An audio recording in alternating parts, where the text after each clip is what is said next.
Thank you all for sending questions for this week's edition of the Q&A. If you guys have questions for me, description box down below with all the details on how you can send in questions. Chris Bandicoot asks, what are your thoughts on Raven crucifying the Sandman on ECW? No emotional religious thoughts on it. I'm not going to come on here and be like, I thought it was bad. It attacked my religion. No, I'm not that type of person. Not really all that religious, to be honest. But when it comes down to it, it was good to advance the storyline of Raven and Sandman, especially if you understood the full storyline, not just the one that they showed you on ECW 1, the Rise and Fall of ECW DVD, but the whole storyline in itself and what it was. If you understand that whole storyline, it was good to advance the feud. Diamond and Spoon asks, is your dog Diamond named after me?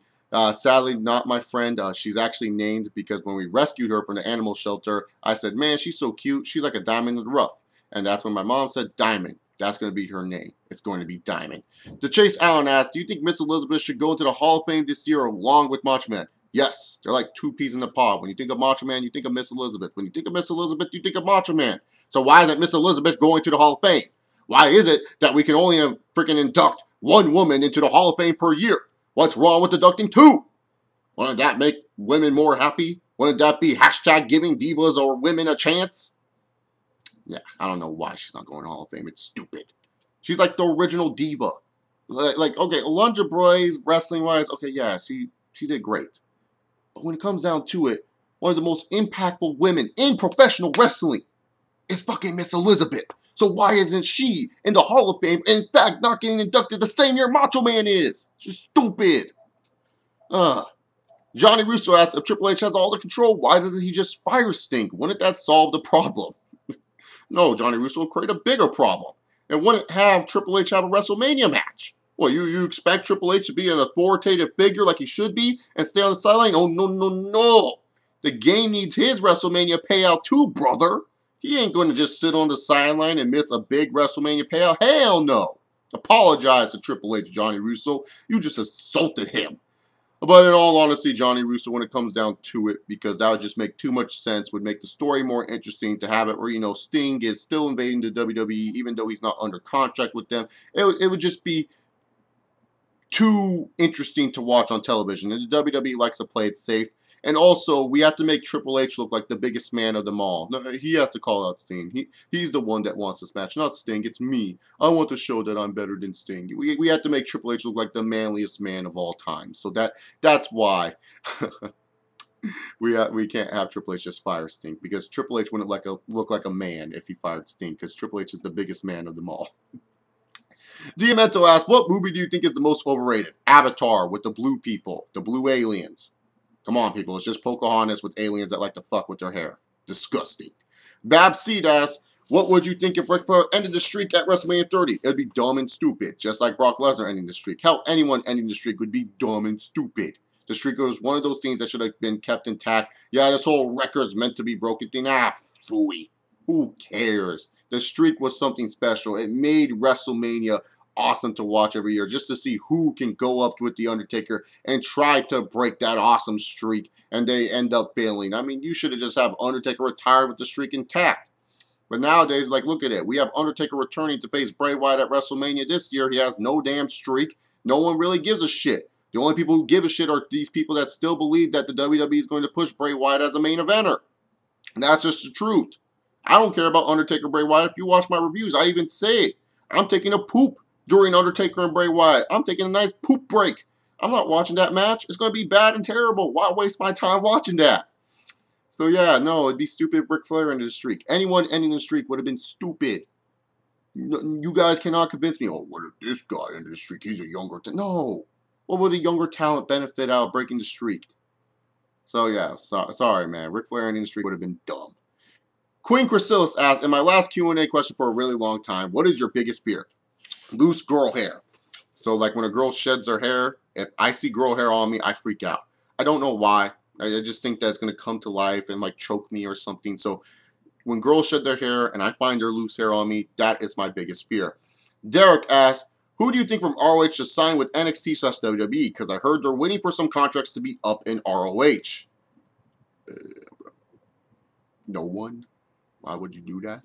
Especially if you're a young, independent wrestler right now. Why would you go to WWE? Just saying.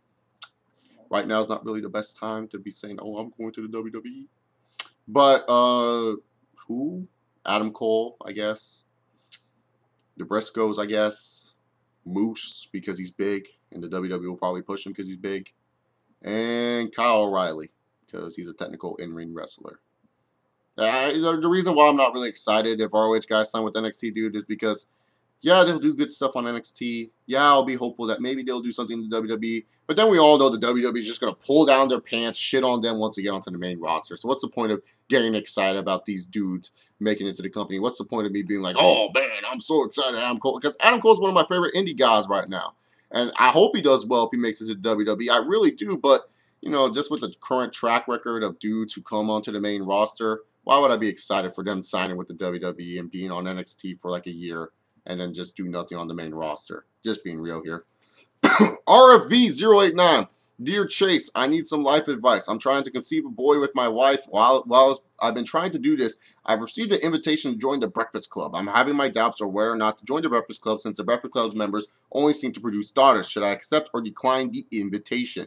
Oh, you know, as awesome it would be to become a Breakfast Club member and to job out a bunch of jobbers on the WWE roster and, you know, have all this power and boost your ego every single minute of your fucking life, it would suck, my man. It would suck. Because then you would be stuck with the daughter. Because even though you're so manly, jobbing out all these vanilla midgets, you will have to go to ballet practice afterwards. You would have to give your daughter pedicures and play Pretty Princess and Tinkerbell with your daughter. So I'm telling you right now, man, go have your son with your wife. Be happy. Go to the basketball games, football games, whatever sport you want to get him into. Enjoy it. And hell, if anything, my friend, you don't want to become the new Sheamus of the Breakfast Club because you're just going to replace Sheamus. You are really going to replace Sheamus and become the jobber bitch of the Breakfast Club. Do you really want to become the jobber bitch? I don't think so. No one wants to be the new Sheamus. Not even Sheamus wants to be Sheamus. So I'm just saying, man. Have your boy. Raise your boy. Help get him into wrestling school. Make your boy the next best professional wrestler. And then maybe, just maybe, he can form his own Breakfast Club. And then he can rule the WWE. And you will have all the power with the son that is part of its own Breakfast Club. Think about that, my friend. Lace Up Graveyard asks, what if the Shield and Goldberg switched eras? Roman Reigns would have been a stud and been pushed and shoved down our throats, and people would have loved it. Seth Rollins would have been a good mid-card champion, maybe main eventer, while Dean Ambrose would have been lost in the fucking shuffle. That's what would have happened if they would have switched eras to Goldberg. And if Goldberg was in this current era, the fans would say Goldberg sucks. They are sick and tired of this asshole. They don't want to see this guy. Think he is god-awful. Don't like his spear. Will make up all these excuses why they fucking hate him and say Goldberg is a big-time jobber. It's just the truth. If Goldberg was in today's era, not every fan would be chanting Goldberg, Goldberg, or think this dude's a badass or a stud. No, these people would shit on him. And not only that, the current WWE creative wouldn't know what to do with a Goldberg today. They would just make him feel like he's cockfist today. Instead of me saying cockfist on this channel, going cockfist, ha ha, it would be like, who's next, ha ha, and people would be pissed off that I'm a fan of Goldberg. So when it comes down to it, Roman Reigns would be produced really well and become a stud. Seth Rollins would be shuffling in the mid-card, but one day we'll break that glass ceiling. And Dean Ambrose would be lost in the shuffle, having King of the Road matches with Dustin Rhodes. How about that? So there you go. That's what would have happened if they would have switched eras. The Savvy Yes Man asked, do you think WWE would be better if every babyface on the roster was a heel and every heel on the roster was a babyface? No. Because that's how it is currently now, isn't it? Like, more people like the heels than they do like the baby faces. And if anything, if, you know, the baby faces today became heels, they'll just become more entertaining. And so then the roles would reverse. And then we would like the heels and not like the baby faces. So no, man, I don't think it would work. It wouldn't make the company better. You know what would make the company better? If they actually knew how to write for these characters. And if they actually made characters in general. Slapnuts 2000 asks, hey Chase, do you think the Lexman is a real slapnut? He just blocked me from his channel because I posted a comment on his video about Roman Reigns' hatred. And it's not like I said anything harsh to him. All I said was, dude, calm down and accept the fact WWE is pushing a new guy. Just because one of your favorites is in the main event doesn't give you a reason to whine like a little baby. To the Lexman, saying whine like a little baby pisses him off. So if you say that, he is going to block you. The Lex Man can be a slapnut sometimes, but I have no problem with him. I'm not gonna come on here. I'm sorry, Slapnut 2000, if you were expecting me to have this awesome, like, oh, the Lex Man sucks rant, but you know, he's also a fellow YouTuber of mine, and I don't really like to talk bad about other YouTubers. I like to parody other YouTubers, but I don't like to talk bad about them because they put in as much work and effort into these videos as I do. So there you have it. I'm not gonna really say mean things, but the Lex Man can be really too opinionated sometimes and can be very argumentative when he shouldn't be. I'll definitely say that about him, but I won't say anything bad about him. He's a good dude overall. Red Wolf 316 asks, "Hey Chase, did you know it's a 15-year anniversary of PlayStation 2? What are some of your favorite PS2 games?" Oh man, dude, PS2, greatest console of all time. I don't care what any of you guys say. Favorite PS2 games, obviously Kingdom Hearts, Ratchet and Clank, Jack and Daxter series. Those are probably my favorite PS2 games. Some of the Metal Gear Solid games I liked. I like some of the Monster Rancher games that came out for the PS2. Weren't as fun as the PlayStation ones, but they had the same charm and unique to them. It's really hard. There's just so many good. Shadows of Colossus was a great one. My favorite Final Fantasy's on there, 10. You know, 10's probably my favorite Final Fantasy out of all the bunch, so I would have to say 10 for sure. Those are some of my favorites, man. If you have more that I forgot, just leave in the comment. Oh, any Madden, especially Madden 04, Michael Vick for days, motherfucker. Oh god dang, dude, just trolling people with Vic would be amazing. You just drop back and then you just freaking stay there for a long time, dodging every tackle, and then throwing up to Brian Finneran, and he would just catch every freaking ball. Then afterwards, you turn off the salary cap because you're a noob at the game, and then afterwards, like, you sign all these like really good players. Be like, you make the Falcons into like the ultimate dynasty. It'd be amazing. So yeah, any Madden game was fun. I like some of the NBA lives, but I didn't think they turned out that well on during the PS2 era. Same with the 2K games. But if you have more games, man, that I forgot, you know, just leave your comment section down and your comment down below of games that you like, and I'll respond back if I like those games as well.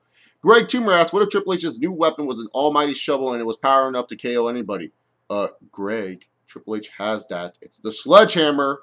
Greg, I don't know how many times I have to say this, buddy. Pal, friend, amigo, compadre.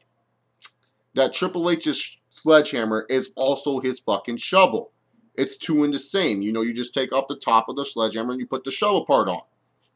I don't know how many times do I have to say that, man. So he already has that. Maybe if he got a golden sledgehammer that had that power, that would be awesome. So there you go, my man. He already has that. Ultimate WWE apologist. Yes, my boy. Where is Bo Dallas? Apparently, he's teaming with Tyler Breeze on the dark matches. You ask Chase Bolivar. Chase Bolivar is saying that he's training Bo Dallas, but it seems like that's a lie. So next time we see Chase Bolivar on his channel, we have to call him on this BS. Why is he teaming with Tyler Breeze? That's something I want to know. Why is Bo Dallas being wasted teaming with Tyler Breeze? Rebecca Olsen asks, "What did you think of Kingdom Hearts soundtrack, Sweet and Clean? And what's your favorite video game soundtrack?" You mean Simple and Clean, Rebecca. Come on, girl. Get that right. It's Simple and Clean. I loved it. Now, I'm a man and I'm saying it. It's one of my guilty pleasure songs. You know, as a dude, well, Rebecca, you're not a dude, you're a woman.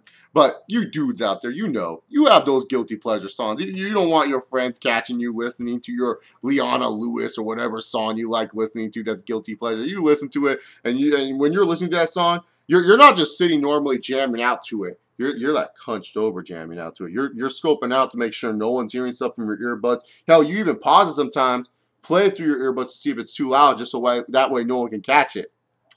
That's how I am with Simple and Clean. Great fucking song. Great opening to a video game. As for my favorite video game soundtrack, that's a hard one. There's a lot of soundtracks that I really, really like.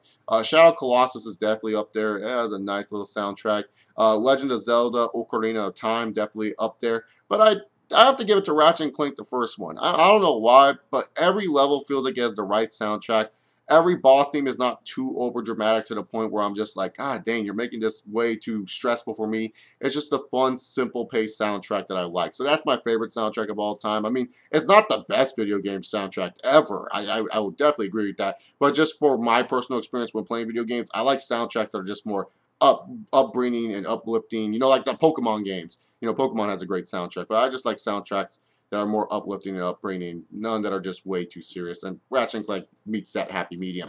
Anyways, guys, thank you so much for sending your questions for this week's edition of the Q&A. If you guys have more questions for me, like I said, description box down below. Leave your comments on any of the questions that I answered, and give this video a big old thumbs up. I'll see you all next time. Enjoy your day. Peace.